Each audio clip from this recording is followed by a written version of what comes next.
রাতভর বৃষ্টিতে আবারও বরিশাল মহানগরে দেখা দিয়েছে জলাবদ্ধতা। সকাল ৬টা থেকে মুষলধারে বৃষ্টি চলছে।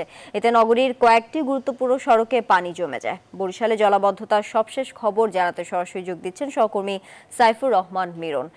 মিরন, নগরীতে এখনো জলাবদ্ধতা আছে কিনা বিস্তারিত জানাবেন।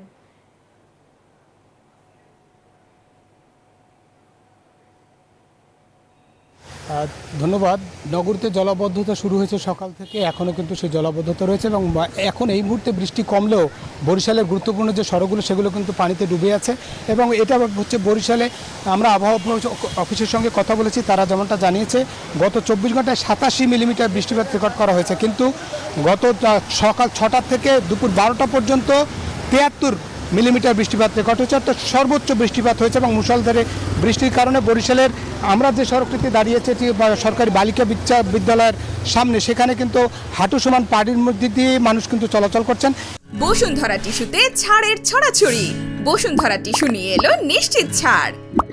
এবং বরিশালের নগরীর যে বটতলা এলাকা সহ অন্যান্য যে আপনার সড়কগুলো, সেই সড়কগুলোর মধ্যেও কিন্তু পানি দাঁড়িয়েছে এবং মানুষ চরম দুর্ভোগে পড়ছে। নগরবাসী যেমনটা বলেছে যে একটু বৃষ্টি হলেই যেহেতু পানিতে ডুবে যায়, নালা ব্যবস্থা ভালো না থাকা এবং খালগুলো সংস্কার না হওয়াই এমন অবস্থার সৃষ্টি হচ্ছে বলে তারা দাবি করেছেন।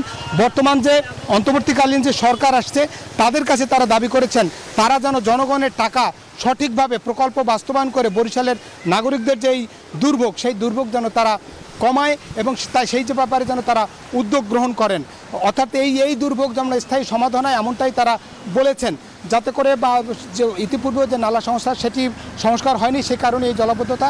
এই ছিল মূলত বরিশালে আমার কাছে জলাবদ্ধতার সবশেষ খবর। ফিরছি স্টুডিওতে।